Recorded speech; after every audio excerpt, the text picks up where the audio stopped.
السلام علیکم ورحمۃ اللہ وبرکاتہ۔ دوستوں، امید کرتا ہوں آپ خیریت سے ہوں گے۔ میں ہوں محمد مقصود قاسمی اور آپ دیکھ رہے ہیں باغ مدینہ یوٹیوب چینل۔ دوستوں، آج کی اس ویڈیو میں ہم بات کرنے والے ہیں مولانا مفتی تقی عثمانی صاحب کے بارے میں کہ ان کا ایک بیان اس وقت جاری ہوا ہے جو سوشل میڈیا کے اوپر خوب وائرل ہے، اور اس کا تعلق ہے شعبان کے روزے سے، کہ شعبان کے روزے کے بارے میں کیا حکم ہے، مفتی تقی عثمانی صاحب کیا فرماتے ہیں، یہی ساری کی ساری چیزیں انشاءاللہ اس ویڈیو کے اندر ہم جانیں گے۔ تو آپ سے گزارش کرتا ہوں بھیا اسی طریقے کی ویڈیو اور بھی آگے چاہیے آپ کو تو برائے مہربانی ہمارے اس چینل کو سبسکرائب کر لیجئے۔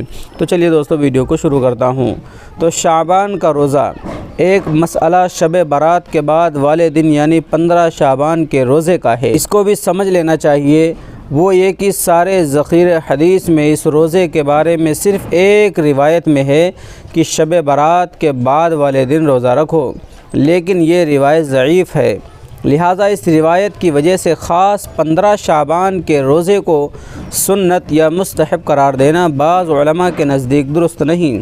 البتہ پورے شعبان کے مہینے میں روزہ رکھنے کی فضیلت ثابت ہے، لیکن 28 اور 29 شعبان کو حضور صلی اللہ علیہ وسلم نے روزہ رکھنے سے منع فرمایا ہے کہ رمضان سے 1-2 روز پہلے روزہ مت رکھو، تاکہ رمضان کے روزوں کے لیے انسان نشاط کے ساتھ تیار رہے۔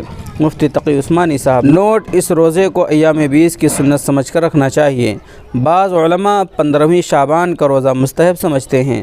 مستحب عمل کی شرعی حیثیت یہ ہے کہ کرنے کی ترغیب دی جائے، نہ کرنے پر نکیر نہ کی جائے۔ اگر مستحب عمل کے نہ کرنے کو مکروہ، ناپسندیدہ اور گناہ سمجھا جانے لگے تو مستحب عمل کے تواتر کا ترک ضروری واجب ہے۔ دوستو، یہ تھا مفتی تقی عثمانی صاحب کا بیان جو میں نے آپ حضرات کو بھی پڑھ کر کے سنایا۔ ماشاءاللہ بہت ہی اچھی بات کہی، اور امید کرتا ہوں آپ حضرات بھی بہت اچھی طریقے سے اس بات کو سمجھ گئے ہوں گے۔